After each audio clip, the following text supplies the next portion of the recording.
Understanding perspective, again, it gets a chapter in my book. It was so life changing because we don't have the same experience. None of us do. The closer and more intertwined we are and have been for however many years, it will be more of a likened experience because we've just been experiencing a lot of the same things for a long Yeah, but timeline. nobody's having But the same experience.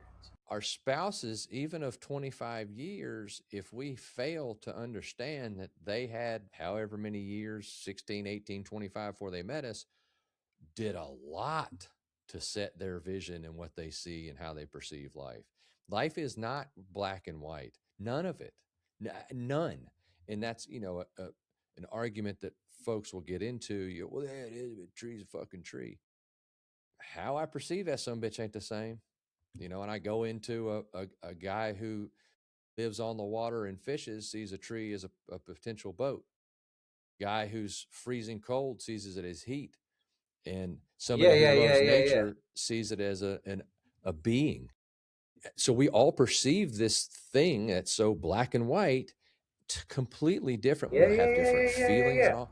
And failing to And it's understand all that, it's always been known that if you look close enough at something and then you keep going into it, and you get into the bark, and then you get into the inside, and then you get down to the roots, and then you get down to how the roots fold out, and then how they connect to mushrooms, and how they then you start getting into an interconnectedness of the whole planet, yeah, which is breathing and conscious, wild. so anyway, blow your mind if you can take a second look. And be That open to Yeah, understanding that nothing's black and white. that's kind of what I mean by taking a second look.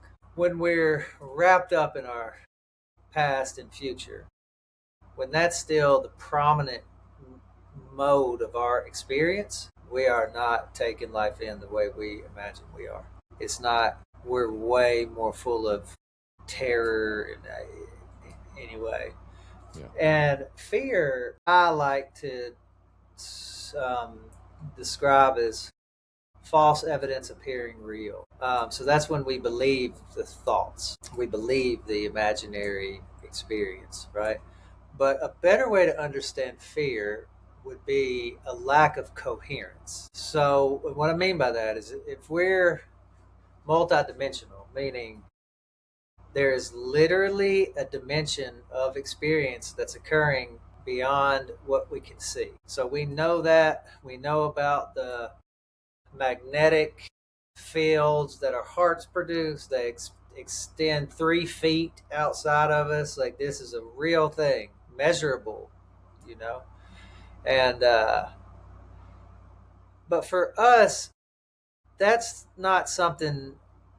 We're not like really super familiar with those kind of ideas. We're just sort of like, some of us are more open to it, to that idea. You know what I mean? But this is a living, breathing part of our reality. That there's more going on than what we can see, right? And it's always been known that in order to get access to that, to know that, you have to learn what it means to slow down and address the nervous system, and when you address the nervous system, that automatically addresses the past and the tendency to be all in the head. It naturally does that. Um, but it's a difficult thing. It can be very difficult for us when we have never practiced being still at all, right? And so, but there's a lot of things we can do. Like if somebody experiences too much discomfort, I'm getting to know somebody, it's just too hard for them to sit still and do any kind of meditative work, then I'll encourage them to do vagus nerve stimulating stuff, which includes humming and some other things.